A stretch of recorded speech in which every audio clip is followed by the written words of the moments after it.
आप सभी का आज की कक्षा में बहुत बहुत स्वागत है। आज हम कक्षा 4 के गणित में अध्याय 11 करेंगे और हमारे अध्याय का नाम है किसका घेरा कितना। बच्चों, हमने पिछली कक्षा में बंद और खुली आकृतियों के बारे में जाना था कि कौन सी आकृति को हम खुली आकृति कहते हैं और कौन सी आकृति को बंद आकृति कहते हैं। बच्चों, इसी के साथ साथ हमने कुछ आकृतियों का चारों तरफ का परिमाप या चारों तरफ का घेरा भी ज्ञात किया था।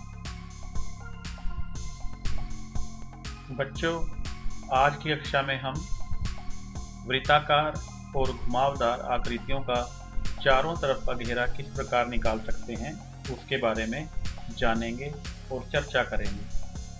आओ बच्चों, एक वृत्ताकार आकृति से शुरू करते हैं। यह एक वृत्ताकार आकृति है। हमें इसका चारों तरफ का घेरा या परिमाप ज्ञात करना है। बच्चों, इस वृत्ताकार आकृति में आपको एक काले रंग की रेखा नजर आ रही है। यह रेखा ही इस आकृति के चारों तरफ का घेरा या परिमाप है। हमें इस काली रेखा की कुल लंबाई ज्ञात करनी है। बच्चों, जैसे कि आप जानते हो, यह आकृति घुमावदार है या वृत्ताकार है, तो इसकी लंबाई हम पैमाना इसके साथ लगाकर पता नहीं कर सकते। इस आकृति के चारों तरफ का घेरा ज्ञात करने के लिए हमें एक दूसरा तरीका अपनाना पड़ेगा। इसके लिए हम एक धागे का प्रयोग करेंगे। हम इस धागे को इस काली रेखा के साथ साथ लगाते हुए चलेंगे और बाद में उस धागे की कुल लंबाई को ज्ञात कर लेंगे और वही इस वृत्ताकार आकृति का चारों तरफ का घेरा होगा। आओ बच्चों, इस आकृति के साथ साथ चारों तरफ यह धागा लगाते हैं। हमने इस धागे को इस आकृति के चारों तरफ लगा लिया है। अब हम इस धागे को यहाँ से काट लेंगे और इसको सीधा करके इसकी कुल लंबाई को ज्ञात कर लेंगे। आओ अब इस धागे को सीधा कर लेते हैं। बच्चों, यह धागा सीधा हो गया है। अब हम अपने ज्योमेट्री बॉक्स में दिए गए पैमाने की सहायता से इसकी कुल लंबाई को ज्ञात कर लेंगे। वही इस घुमावदार या वृत्ताकार आकृति का चारों तरफ का घेरा होगा। आओ पैमाने की सहायता से इस धागे की कुल लंबाई ज्ञात कर लेते हैं। बच्चों, मैंने इस धागे के साथ यह पैमाना बिल्कुल सीधा लगा दिया है। अब हम आसानी से इस धागे की कुल लंबाई ज्ञात कर सकते हैं। यहाँ से लेकर जहाँ मैंने यह पीले रंग का तीर का निशान लगाया है और दूसरे तीर के निशान तक ज्ञात करनी है। अब बच्चों, इस लंबाई को ध्यानपूर्वक देखो। यह लंबाई 18 सेंटीमीटर और 2 मिलीमीटर के बराबर है। तो हम इस वृत्ताकार या घुमावदार आकृति के घेरे की लंबाई 18.2 सेंटीमीटर कह सकते हैं। वृत्ताकार आकृति का चारों तरफ का घेरा वह कितना होगा बच्चों? उसकी लंबाई होगी 18.2 सेंटीमीटर, या इसको हम 18 सेंटीमीटर और 2 मिलीमीटर भी कह सकते हैं। बच्चों, इस प्रकार धागे का प्रयोग करके हम घुमावदार या वृत्ताकार आकृतियों का चारों तरफ का घेरा ज्ञात कर सकते हैं। आप सभी भी अपने घर में जो वृत्ताकार या घुमावदार आकृतियां हैं, उनका चारों तरफ का घेरा धागे की सहायता से ज्ञात करो और उसे अपनी गणित की कॉपी पर नोट करो। आप अपने घर में घुमावदार मेज या घर में थाली या प्लेट का चारों तरफ का घेरा ज्ञात कर सकते हो।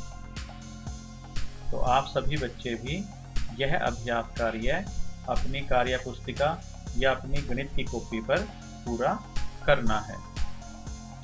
आओ बच्चों, अब हम अपने गणित में अगला अभ्यास कार्य करते हैं। यह मीना है। यह अपने घर में मेज के लिए एक सुंदर मेजपोश बनाना चाहती है। उसके लिए मीना ने यह कपड़ा खरीद भी लिया है, परंतु इस मेजपोश को और अधिक सुंदर बनाने के लिए मीना इसके चारों तरफ एक सुंदर लैस लगाना चाहती है, ताकि यह मेजपोश और भी सुंदर लगे। तो अब मीना को बाजार से इस कपड़े के लिए लैस खरीद कर लानी है। तो क्या बच्चों, आप इस कपड़े के लिए कितनी लैस की आवश्यकता पड़ेगी, उसकी लंबाई पता करने में मीना की सहायता करोगे, ताकि वह बाजार से पूरी लैस खरीद कर ले आए और कोई भी टुकड़ा व्यर्थ या बेकार ना बचे।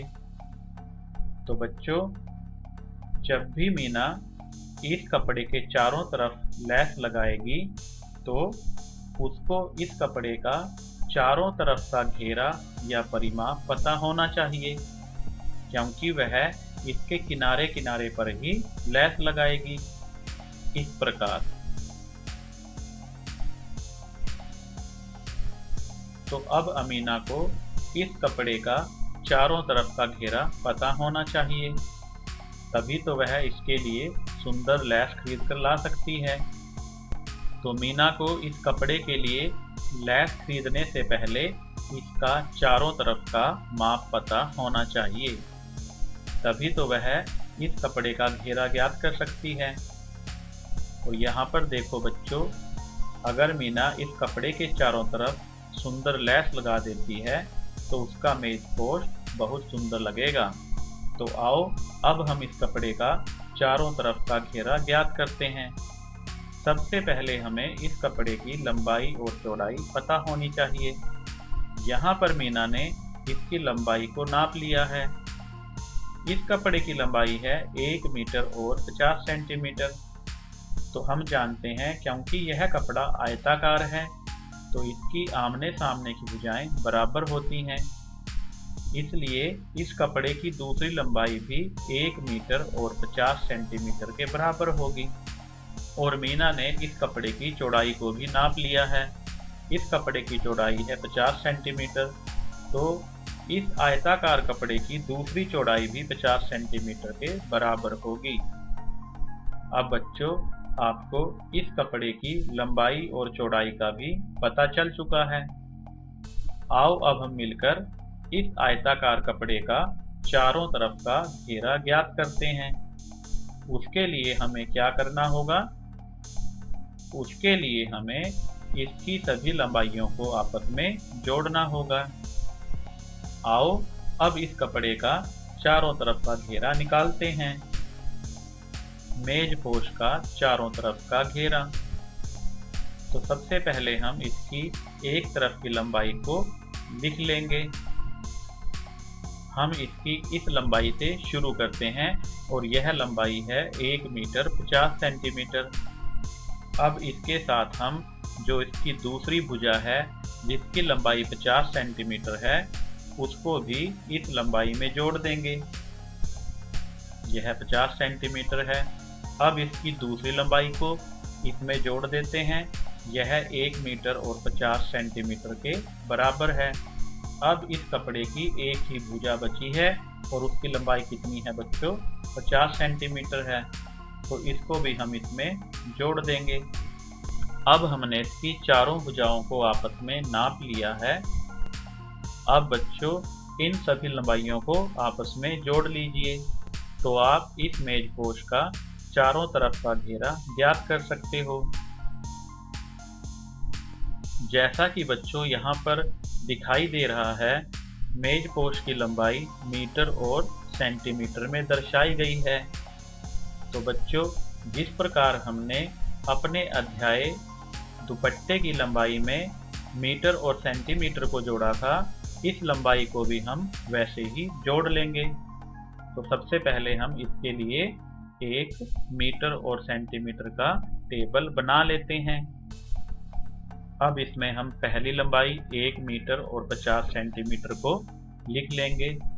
यह 1 मीटर हमने मीटर वाले खाने में लिख दिया है और सेंटीमीटर को सेंटीमीटर वाले खाने में लिख दिया है।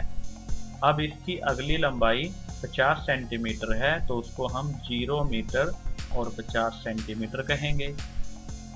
इस कपड़े की जो अगली भुजा की लंबाई है वह 1 मीटर और 50 सेंटीमीटर के बराबर है, उसको बीच में जोड़ देंगे।